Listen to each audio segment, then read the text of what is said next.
Michael buyer اور lark Angelo نے ریٹا ہاروے کی جانب دیکھا اور ریٹا ہاروے نے رخ بدل لیا۔ ان دونوں نے پھر خاموشی اختیار کر لی۔ سب کے سب اس بات سے بددل ہو رہے تھے کہ ریٹا ہاروے بلا وجہ ہر معاملے میں اپنی ٹانگ اڑانے کی کوشش کرتی ہے۔ اچانک قمر مہتاب علی نے کہا، ہم لوگ بڑے عجیب ہیں۔ کیوں؟ خود غور کیا جائے۔ بھائی بتاؤ تو صحیح، اس سلسلے میں جو شخص سب سے نمایاں کارکردگی ظاہر کرتا رہا ہے، ہم نے اسے کوئی سوال نہیں کیا۔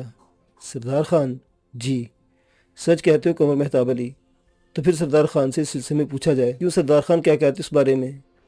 نادر شاہ نے نیازمندی سے کہا، بات اصل میں یہ ہے جناب کہ ابھی تک جو کچھ میں کرتا رہا ہوں آپ لوگوں کی ہمت پر کرتا رہا ہوں۔ آپ نے مجھے اس کا موقع دیا تو میری اتنی جرت ہو سکی ہے، ورنہ آپ لوگوں کی کسی معاملے میں بولنا میری اوقات سے بڑی دور کی بات ہے۔ سب کے ہونٹوں پر مسکراہٹ پھیل گئی۔ پھر لارک اینجلو نے کہا، سردار خان ایسا مت کہو سر، یہ حقیقت ہے۔ حقیقت نہیں ہے۔ اگر اب تک کی اس مہم میں سچے دل سے غور کیا جائے تو تم وہ نمایاں شخص رہے ہو جس نے ہر موقع پر ہمارے لیے کام کیا ہے اور مشکلات سے نکالا ہے۔ ہم اس بات کو نظر انداز نہیں کر سکتے۔ یہ تو آپ کی محبت ہے سر۔ نہیں، یہ الفاظ تمہارا حق ہے۔ میں خادم ہوں اور ہمیشہ خادم رہنا چاہتا ہوں۔ ہمیں تمہاری رائے درکار ہے۔ آخری ہاں سردار خان کے سوال پر سب نے چونک کر کہا، تو پھر ہمیں ٹالی بیگا جانا چاہیے۔ اور دوستو، اس وقت میں زبردستی لیڈر بننے کی کوشش کر رہا ہوں۔ اگر سردار خان یہ کہتا ہے کہ ہمیں ٹالی بیگا جانا چاہیے تو سمجھ لو یہ آخری فیصلہ ہے، ہم سب کو منظور ہے۔ سردار خان نے نیازمندی سے گردن جھکا لی تھی۔ دور بیٹھی ہوئی عرشی اس کا چہرہ دیکھ رہی تھی۔ قیام طویل کر دیا گیا تھا۔ رات کو بیٹھ کر نقشے ترتیب دیے گئے تھے۔ مرزا نصیر بیگ ذرا بے غیرت قسم کا انسان تھا اور چھوٹی موٹی بات کی پرواہ نہیں کرتا۔ چنانچہ نقشوں کی ترتیب میں وہ بھی سر جما کر بیٹھ گیا تھا، اپنی رائے بھی دیتا رہا تھا۔ پھر اس نے کہا، بے شک ٹالی بیگا کا سفر ہمارے لیے اجنبی ہے، لیکن حقیقت ہے کہ ہم اس جڑواں قبیلے کے بارے میں پہلی مہم کے دوران سن چکے ہیں۔ ہاں، لیکن ہم نے یہ بھی سنا تھا کہ وہاں کی روایات نیل کنٹھ سے زیادہ پرستار ہیں۔ اس میں کوئی شک نہیں ہے، لیکن جو حالات نگاہوں کے سامنے ہیں وہ اس بات کی طرف اشارہ کرتے ہیں کہ ٹالی بیگا میں داخل ہو کر ہمیں زیادہ آسانیاں حاصل ہو سکتی ہیں۔ ان نقشوں کے مطابق یہ جو آخری گزرگاہ ہے، یہاں سے ہمیں دائیں سمت مڑنا ہے، لیکن اگر ہم دائیں سمت مڑنے کے بعد پھر سیدھے نکل جاتے ہیں تو ہمارا رخ ٹالی بیگا کی جانب ہوگا۔ اب تک جو نشانات آپ نے دیکھے ہیں، ان کے مطابق کیا ہم مناسب راستے پر ہیں؟ نصیر بیگ نے سوال کیا۔ یہ بات ہم سے زیادہ تم بہتر جانتے ہو۔ میں؟ ہاں۔ وہ کیوں؟ اس لیے کہ تم تنہا وہاں سے فرار ہوئے تھے۔ کاش آپ لوگ اس قدر ضرب سے کام لے کے مجھے میرا ماضی یاد نہ دلائیں۔ یہ ماضی تو ہمیشہ یاد رہے گا مرزا نصیر بیگ، کیونکہ اس کی وجہ سے دوسری مہم کا آغاز ہوا ہے۔ میں کیا کہہ سکتا ہوں؟ اب تو مجھے بولتے ہوئے شرم آتی ہے۔ کیا واقعی؟ قمر مہتاب علی نے سوال کیا اور نصیر بیگ جلتی نگاہوں سے اسے دیکھ کر خاموش ہو گیا۔ خیر، تو یہ طے کیا گیا کہ ٹالی بیگا کے لیے ہم اس راستے سے سفر کریں اور اب تک ہمارے تمام راستے درست ہیں۔ یہ فیصلہ ہونے کے بعد سب نے آرام کرنے کے بارے میں سوچا اور اپنی بھی جگہ جا لیٹے۔ عرشی کے لیے نادر شاہ کے پاس رہنا مشکل امر نہیں تھا، کیونکہ سر ہدایت اللہ تمام حقیقتوں کو جانے کے باوجود اس بات سے انکار نہیں کر سکتے تھے کہ نادر شاہ اور عرشی کا ساتھ بہت سی آسانیوں کا باعث بنا ہے۔ چنانچہ اس وقت بھی عرشی گل کو سنبھالے ہوئے نادر شاہ کی قریبی موجود تھی۔ وہ جو کہتے ہیں نا عرشی کہ آنکھ کا پانی مر جاتا ہے، بہت دیر ہوگی تمہاری کسی بکواس کو سنے ہوئے اور مجھے حیرت ہو رہی تھی یا طلب ہو رہی تھی؟ نادر شاہ شرارت سے بولا۔ نہیں، حیرت ہو رہی تھی کہ جناب نادر شاہ درانی خاموش کیوں ہے۔ بس کیا کیا جائے یار، اب بھی اتنی اجازت تو دے دی ہے سسن محترم نے کہ تم میرے پاس رہ سکتی ہو، لیکن کاش وہ یہ بھی کہہ دیتے کہ ہم جہاں بھی رہیں اپنا جھوپڑا بنا کر رہیں۔ کیا مطلب؟ مطلب یہ کہ اگر حجلہ عروسی بنایا جائے تو جھونپڑی میں بنایا جا سکتا ہے۔ بناؤں ابھی حجلہ عروسی؟ عرشی نے کہا۔ کاش تم سنجیدہ ہو جاؤ، پتھر اٹھا کر ماروں گی بہت زور سے، عرشی نے کہا اور نادر شاہ ہنس پڑا۔ پھر وہ بولی، کیا خیال ہے، مطمئن ہو؟ کہاں، بالکل غیر مطمئن ہوں۔ کیوں؟ تم خود سوچ لو، یعنی کم از کم 3 فٹ کا فاصلہ ہے میرے اور تمہارے درمیان۔ ذرا ادھر دیکھ رہے ہو؟ کدھر؟ وہ ڈیڈی حضور کی طرف۔ یہ تو افسوس کی بات ہے، میں ان کے جذبات کو ٹھیس نہیں پہنچانا چاہتا۔ واقعی نادر شاہ کچھ زیادہ بے تکلف نہیں ہوگے ہم سب؟ ہاں، ہو تو گئے ہیں۔ کچھ خیال کر لو اس سلسلے میں۔ بولو بولو، جو کہنا ہے کہو، میں تیار ہوں، نادر شاہ نے کہا۔ پھر تم ان لوگوں کے پاس جا کر سو جاؤ۔ کیا؟ ہاں، اس کے علاوہ اور کچھ نہیں، بس اتنا ہی کافی ہے۔ Sorry, wrong number. Nadir Shah نے منہ بنا کر کہا اور عرشی ہنس پڑی، پھر بولی ویسے سچ سچ بتاؤ کیسا لگ رہا ہے؟ برا نہیں بھائی، اتنا اچھا تو ماحول ہے، وہ تو سب ٹھیک ہے، لیکن بیچ میں یہ گل بھی تو ہے۔ نادر شاہ نے اپنے اور عرشی کے درمیان لیٹی گل کی جانب اشارہ کرتے ہوئے کہا باز مت آنا، باز آ گیا تو سارا کھیل ہی ختم ہو جائے گا نا۔ چلو ٹھیک ہے اب سو جاؤ۔ نادر شاہ نے برا سا منہ بنایا اور عرشی نے گل کے ساتھ کروٹ بدل لی۔ نادر شاہ واقعی خوش تھا، جو حالات پیش آ رہے تھے ان کا اپنا ایک الگ مزہ تھا۔ اب تک جو کچھ کرتا رہا تھا وہ کارآمد تھا اور وہ اپنے آپ کو ایک مہمجو کی حیثیت سے بھی کامیاب انسان ثابت کر رہا تھا۔ ادھر ایک نیا گل کھل رہا تھا۔ فیروز اس وقت ڈیوٹی پر تھا۔ گومی سینا علاشا کے ساتھ لیٹی آسمان کو دیکھ رہی تھی۔ علاشا نے کہا بومیا۔ گومی سینا نے کہا مجھے نیند نہیں آ رہی۔ کیوں؟ بس نہیں آ رہی۔ کچھ سوچ رہی ہوگی۔ ہاں کیا؟ نہیں معلوم۔ ارے واہ، سوچ رہی ہو اور نہیں معلوم؟ ہاں نہیں معلوم۔ تو پھر مجھے بتاؤ میں تمہاری کیا مدد کر سکتی ہوں؟ مجھے بتاؤ میں کیا کروں؟ علاشا نے کہا اور گومی سینا مسکرانے لگی، پھر بولی اچھا ایسا کرو تھوڑی سی چہل قدمی کر لو۔ علاشا کچھ سوچتی رہی، پھر اپنی جگہ سے اٹھ گئی اور آہستہ سے چلتی ہوئی ایک جانب بڑھ گئی۔ جو حصار بنایا گیا تھا اس کے باہر نکلنے کی اجازت کسی کو نہیں تھی، حالانکہ ابھی تک یہاں نہ تو درندوں کی آواز سنائی دی تھی اور نہ کوئی ایسی بات پیش آئی تھی جس سے کسی خطرے یا خوف کا احساس ہو، لیکن پھر بھی بہت سے مسائل ہو سکتے تھے جن پر غور کیا گیا تھا۔ علاشا ٹہلتی ہوئی آگے بڑھی تو اسے فیروز نظر آیا اور وہ آہستہ آہستہ چلتی اس کے پاس پہنچ گئی۔ فیروز ابھی تک اپنے آپ کو سنبھالے ہوئے تھا، لیکن یہ ایک حقیقت ہے کہ علاشا کو دیکھنے کے بعد اس کے دل میں نرم گوشے پیدا ہوئے تھے اور یہ لڑکی اسے کچھ عجیب سی لگی تھی۔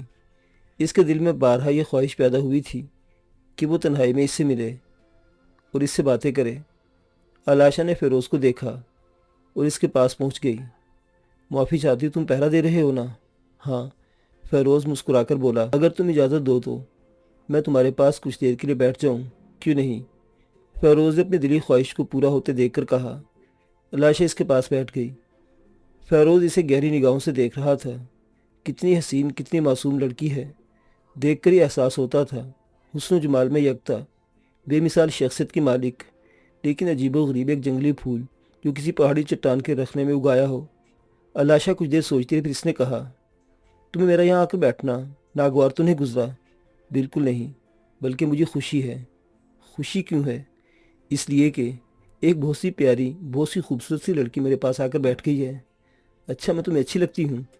بہت، لیکن ہم دونوں تو ایک دوسرے کو پہلے سے نہیں جانتے۔ کوئی بھی کسی کو پہلے سے نہیں جانتا، ملنے کے بعد ہی خوشی اور غم کا احساس ہوتا ہے۔ ہاں یہ ساری باتیں میں نہیں جانتی۔ کیوں علاشا؟ اس لیے کہ علاشا نے جملہ ادھورا چھوڑا اور خاموش ہو گئی۔ فیروز اس والی نگاہوں سے دیکھتا رہا، پھر اس نے کہا تم نے بتایا نہیں علاشا۔ میں کیا بتاؤں؟ تمہارا نام کیا ہے؟ فیروز۔ ہاں میں نے نام سنا تھا، یہ لوگ تمہیں اسی نام سے پکارتے ہیں، لیکن تمہیں میرا نام کیسے معلوم ہو گیا؟ بس معلوم ہو گیا، لیکن کیسے؟ تمہیں بھی لوگ اسی نام سے پکارتے ہیں۔ اوہو ہاں اچھا۔ علاشا مسکرائی اور فیروز اس پر نثار ہو گیا۔ اتنی حسین مسکراہٹ تھی کہ الفاظ میں بیان نہیں کیا جا سکتا تھا۔ فیروز نے کہا تم نے کچھ بتایا نہیں علاشا۔ دیکھو فیروز، میں دنیا کے بارے میں بہت کم جانتی ہوں۔ بومیا کہتی ہے کہ ہماری اس بستی سے پرے ایک بہت بڑی دنیا آباد ہے جس میں بڑے عجیب سے لوگ رہتے ہیں۔ وہ دیکھنے میں بہت اچھے لگتے ہیں اور وہ بہت عقل مند ہوتے ہیں۔ میں نے تو بس ان لوگوں کی بستی دیکھی تھی جن کا سردار زوما تھا۔ بومیا مجھے اپنے ساتھ رکھتی تھی اور بس وہی کچھ مجھے باتیں بتایا کرتی تھی، ورنہ میں نے کچھ بھی نہیں دیکھا۔ وہ لوگ بھی ہمیں ناپسند کرتے ہیں اور انہوں نے ہمیں دور دراز رہنے کے لیے جگہ دی تھی، بس باقی لوگوں سے میں ملی ہی نہیں۔ اچھا یہ بتاؤ علاشا، جب سیگال تمہیں پکڑ کر لے گیا تو تم نے کیا محسوس کیا؟ وہ جو ہے نا جس کا نام ایلما ہے، جانتے ہو اسے؟ ہاں، وہ مجھ سے باتیں کرتی تھی۔ اس نے مجھے بتایا کہ جب وہ لوگ ہمیں کسی اور کے حوالے کر دیں گے اور پھر جو ہمیں لے جائے گا وہ ہمارے ساتھ بہت برا سلوک کرے گا۔ میں تو بہت ڈرتی تھی۔ اچھا جب تم آزاد ہو گئی تو تمہیں کیسا لگا؟ بہت اچھا۔ سب سے بڑی بات یہ کہ بومیا مجھے مل گئی۔ کہ تم نے کسی سے محبت کی ہے؟ ہاں۔ کس سے؟ بومیا سے۔ بس وہی تو ہے میری۔ میرا مطلب ہے کسی اور سے نہیں۔ محبت کے بارے میں جانتی ہو؟ نہیں، زیادہ نہیں، علاشا نے معصومیت سے جواب دیا۔ اچھا یہ بتاؤ میں تمہیں کیسا لگتا ہوں؟ میں نے تمہارے بارے میں سوچا بھی نہیں، مجھے غور سے دیکھو اور بتاؤ میں تمہیں کیسا لگتا ہوں، فیروز نے کہا، اور علائشہ اسے غور سے دیکھنے لگی۔ بہت دیر تک وہ اسے آنکھیں پھاڑے دیکھتی رہی، پھر آہستہ سے بولی، اچھے ہو۔ بہت اچھا نہیں ہوں، پتہ نہیں، اس نے جواب دیا، لیکن علائشہ تم مجھے بہت اچھی لگتی ہو۔ اچھا، مگر وہی بات پھر ہے، ہم نے تو بہت وقت ساتھ نہیں گزارا، اب تو گزاریں گے، ٹھیک ہے؟ پھر تم مجھے بتاؤ نا کہ میں تمہیں بہت اچھا لگتا ہوں یا نہیں۔ ٹھیک ہے، میں بتا دوں گی، لیکن ایک بات کہوں تم سے، ہاں یہ باتیں کسی اور کو مت بتانا۔ کسے؟